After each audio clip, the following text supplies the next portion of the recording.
Welcome to Cafe Snacks, the most wanted news of current happenings regarding UPSC, SSC, and other state administrative examination perspective. It is all learn, and this is Shyam here. Let us move on to the first discussion. Recently, a news article regarding blockchain technology has appeared in the Hindu newspaper. And this particular news is of importance with prelims perspective and mains perspective. And in prelims, it is part of polity and governance syllabus and also science and technology. And in mains, it is part of GS paper 2. Now, the topic is blockchain technology and the use of such technology in elections. Now, blockchain is a system of recording information in a way that makes it difficult or impossible to change, hack, or cheat the system. That means it is like bookkeeping or like a ledger. Now, the blockchain is essentially a digital ledger of transactions that is duplicated and distributed across the entire network of computer systems on the blockchain. Now, each block in chain contains a number of transactions. It contains a lot of information. And when every time a new transaction occurs on the blockchain, a record of that transaction is added to every participant's ledger. That means it is decentralized database and it is managed by multiple participants. That is why it is known as distributed ledger technology, that is DLT. So blockchain is a type of DLT in which transactions are recorded with an immutable, that is irreversible cryptographic signature called a hash. That means every particular ledger or every basic unit of this distributed ledger technology will be having a cryptographic signature called hash. Now, what are the properties of this DLT technology? It is programmable. That means a blockchain is programmable. Certain programs are used to encode and also to decode this particular type of ledger. Then it is secure. All records are individually encrypted. That means if generally something happened to the blockchain too, it won't affect each individual units because all records are individually encrypted. Then it is anonymous. The identity of participants is either anonymous or pseudonymous. It is unanimous. All network participants agree to the validity of each of the records. That means it is democratic too. It is distributed, and that is why it is known as distributed ledger technology, because all network participants have a copy of the ledger for complete transparency. That is why it is distributed. It is immutable. Any validated records are irreversible and cannot be changed. And also time stamped. A transaction timestamp is recorded on a block. So even the timing of the transaction is being recorded in the blockchain technology. Now, what is the difference between blockchain and Bitcoin? So, blockchain is the technology that underpins the cryptocurrency Bitcoin. So, Bitcoin works using this technology of blockchain. But Bitcoin is not the only version of a blockchain distributed ledger system in the market. There are several other cryptocurrencies with their own blockchain and distributed ledger architects. So these kinds of currencies are known as cryptocurrencies, and Bitcoin is just an example of such cryptocurrency that uses the blockchain technology. What about the Bitcoin story? Let us look into the history of Bitcoin. In 2008, around the time of the financial crisis, there was a groundbreaking post that appeared, and that was titled Bitcoin, a peer-to-peer electronic cash system. Now, it was written by an anonymous person. It was written by an anonymous person, but it was under a pseudonym called Satoshi Nakamoto. So, that was a fake name, and Satoshi was using this particular article to enlighten us regarding the banking sectors and governments too much power that they use for their own self-interest.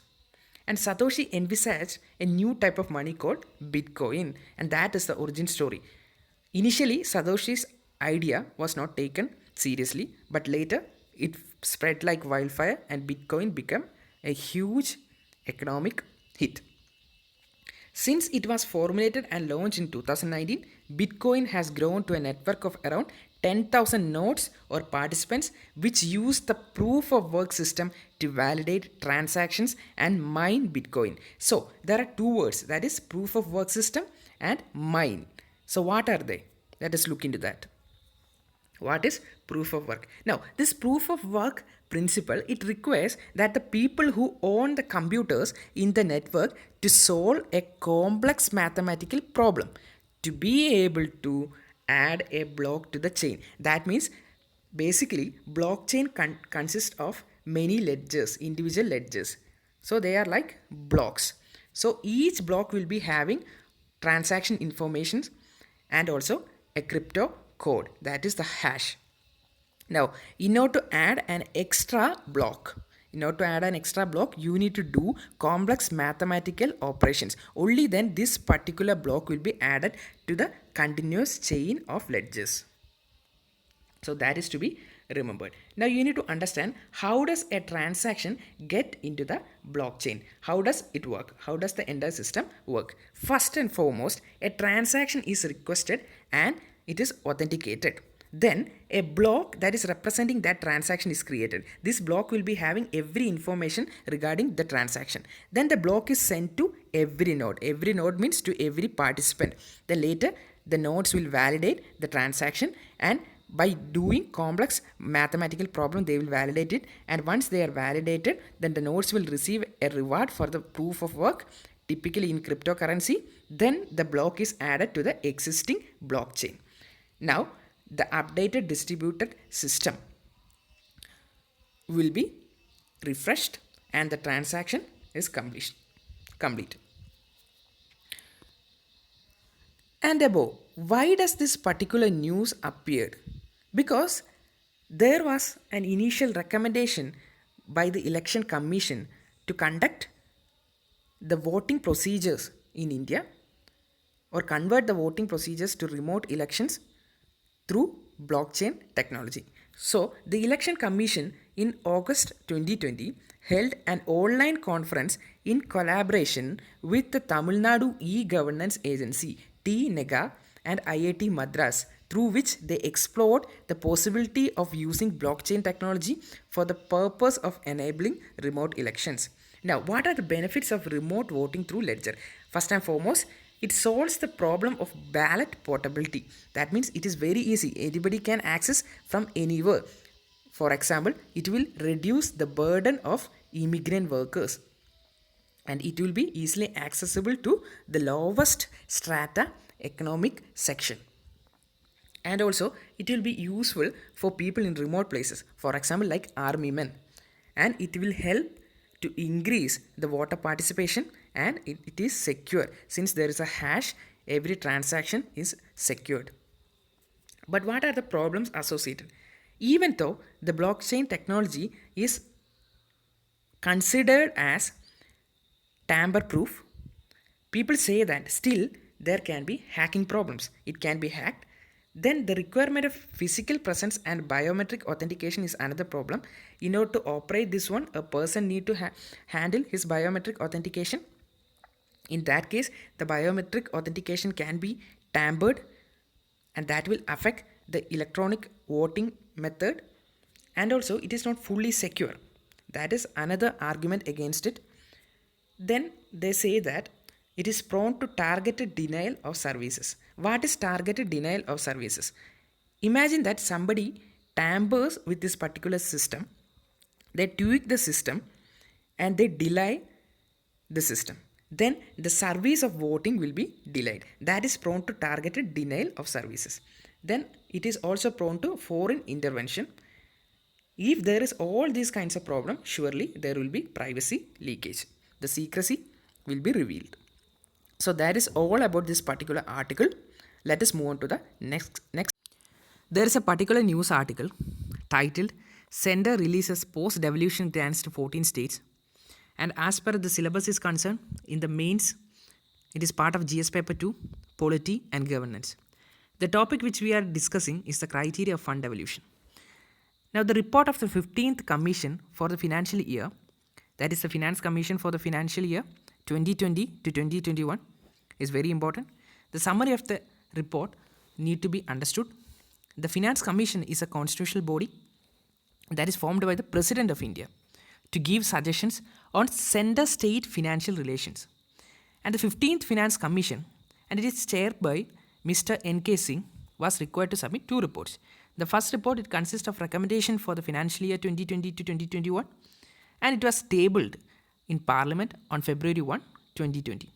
And the final report with the recommendations for the 2021 to 26 period will be submitted by October 30, 2020.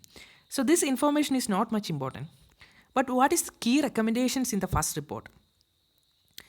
The key recommendation involves the devolution of taxes to states. The share of states in the center's taxes is recommended to be decreased from 42% during the period 2015 to 2020 to 41% for 2020 to 2021. So there will be a decrease in the tax devolution or decrease in the share of states in the center's tax by 1%. So the 1% decrease is to provide for newly formed union territories of Jammu and Kashmir and Ladakh from resources of the central government. And you need to understand that the individual shares of states from the divisible pool of central taxes is provided under, and we need to understand the criteria for devolution. Now what are the criteria? Criteria is like income distance. Income distance means the difference between a particular state for which you are going to calculate the income and the highest income state. So that difference between the highest income state and the particular state which we are considering is known as income distance. So the 14th Finance Commission has considered income distance. The 15th Finance Commission has also considered income distance. But whereas the population census of 1971 is considered, the 14th Finance Commission has now taken that into the 15th Finance Commission has not taken that into consideration, whereas the 14th Finance Commission has taken that into consideration. While the population census of 2011 becomes a major part regarding the devolution of funds for the 15th Finance Commission. The area of the particular state which they have considered is important regarding both the finance commissions, but the 15th Finance Commission does not consider the forest cover of the state, whereas it considers the forest ecology, the demographic performance, and also tax effort that is put forward by the state. So that's all about this particular news article. Let us move on to the next discussion. The topic of the discussion is Climate Smart Cities Assessment Framework. The part of the syllabus, it is in GS paper 2, Polity and Governance. So there is a news article that discusses about Climate Smart Cities Assessment Framework. So you just need to remember what is Climate Smart Cities Assessment Framework, under which ministry it comes, and what are its main features.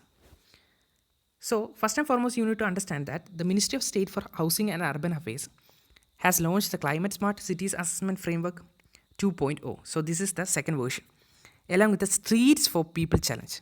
So there is also another program that is going parallelly, that is the Streets for People Challenge, in a virtual event organized by Smart Cities Mission. So it is a program that is being organized by Smart Cities Mission under the Ministry of Housing and Urban Affairs.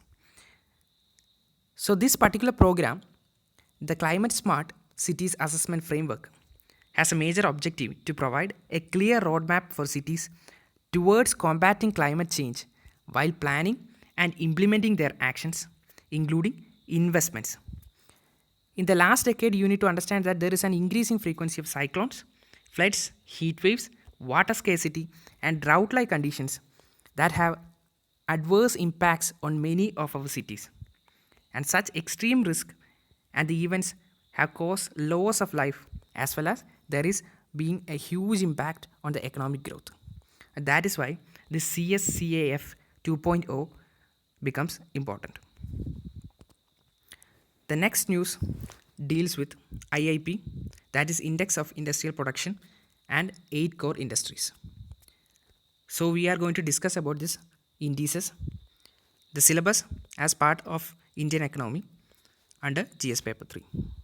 So what is Index of Industrial Production? Because this particular news articles in the Hindu, it speaks about there is an increase in the index of industrial production. And you need to understand what is index of industrial production. And along with that, you need to understand the monthly index of 8 core industries. Now, what is index of industrial production?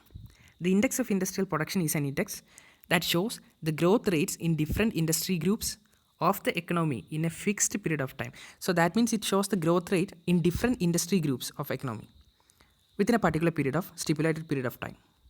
And it is compiled and published monthly. That need to be remembered. It's a monthly compilation by the CSO, that is the Central Statistical Organization under the Ministry of Statistics and Program Implementation.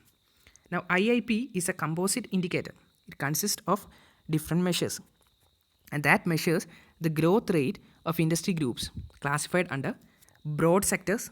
It involves mainly mining, manufacturing, and electricity, and use-based industries like basic goods, capital goods, and intermediate goods. The base year need to be remembered. It is 2011 to 2012. Let us next discuss about the monthly index of 8 core industries. It is a production value index, production volume index. So it speaks about how much production happens in the nation, and it is monthly. Then ICI measures collective and individual performance of production in selected 8 core industries. So which are the 8 core industries? It is coal, crude oil, natural gas, refinery products, fertilizers, steel, cement, and electricity. And also, it is compiled and released by the Office of the Economic Advisor, Department of Industrial Policy and Promotion under the Ministry of Commerce and Industry. So you need to remember that this monthly index is under the Ministry of Commerce and Industry, whereas this particular index is under Ministry of Statistics and Program Implementation. And also you need to understand that the base year is same for both, that is 2011 and 2012. Thank you. That's all.